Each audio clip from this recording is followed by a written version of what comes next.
go. So here are 7 practical things you can do to save money this summer. The first thing you could do is seal all of your doors and windows. So basically, go through every room in your house, see what doors you have, see if there's light coming through, if there's heat coming through. You could easily go to Home Depot. There's lots of things you can do to seal your doors and windows to make sure that you're not using your AC as much. That's probably one of the most expensive bills, especially here in Arizona each summer. So that'd be number one.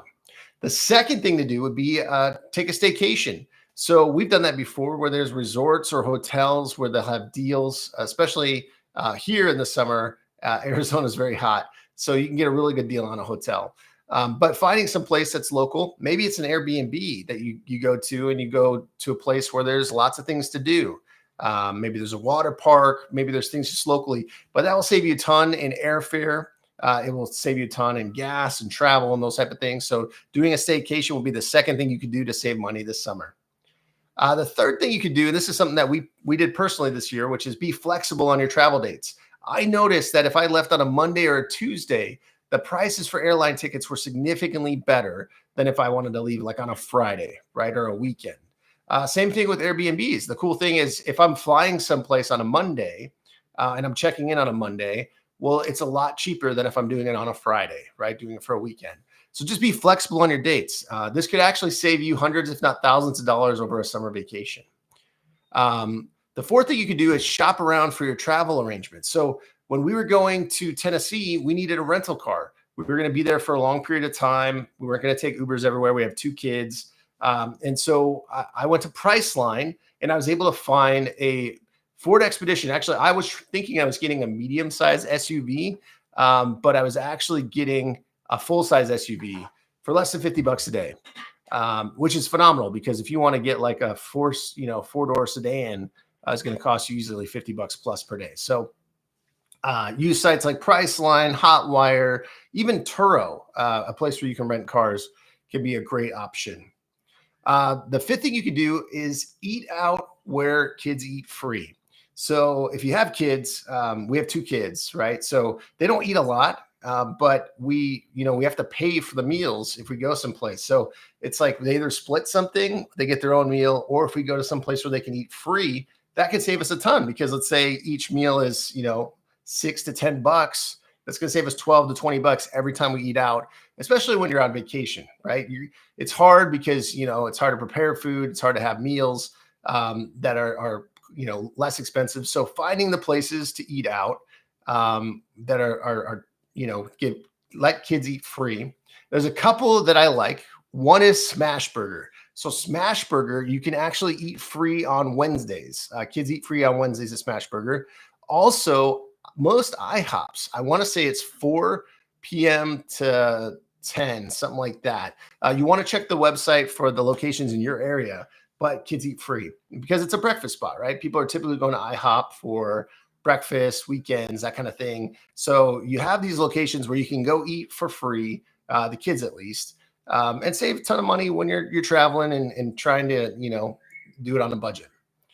So the sixth thing, and this is something we've done before, we didn't do it this year. Thanks for watching. If you're here in the chat, let me know where you're from. But basically, the sixth thing you can do is choose an all-inclusive option.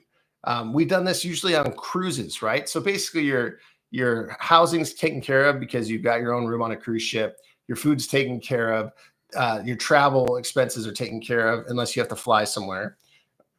So that leaves you with your excursions, right? So you kind of have a fixed budget of like, hey, I know my food, my housing, and the travel for the most part are going to be fixed. So then you know how much you have to work with. If you want to do excursions, you're like, hey, I'm going for 5 days or a week. I'm going to do 2 or 3 excursions. I've got $300, $500, whatever it might be to do those excursions. So doing an all-inclusive option can be a great way to save during the summer.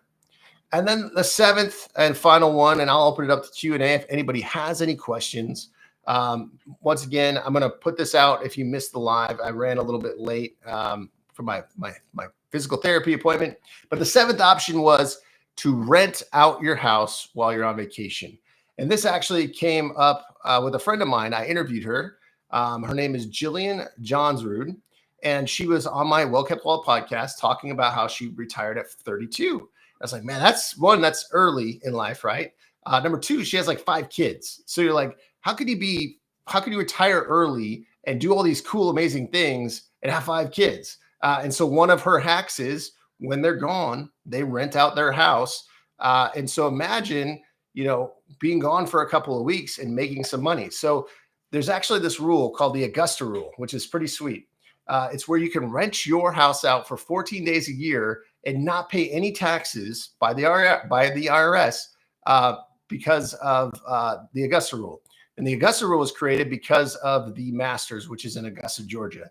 And that happens, and it's about a week or two of, setup, experience, and tear down, where people will rent places in Augusta, Georgia for 2 weeks. And they're like, hey, I don't do this as a business. I just do it for the Masters because it makes a ton of money.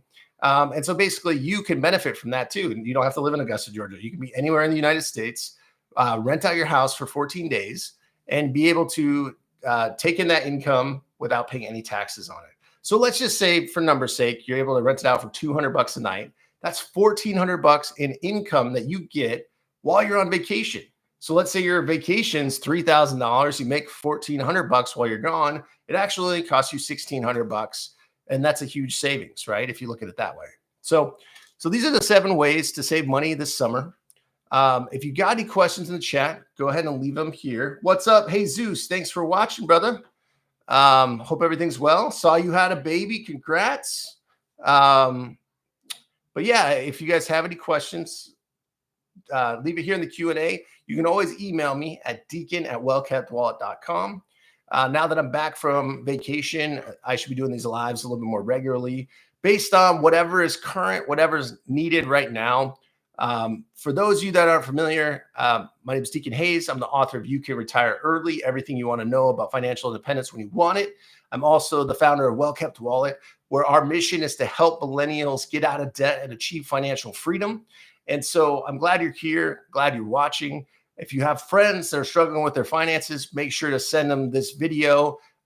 Subscribe to the channel to be kind of alerted for when more videos like this come. And thanks for watching.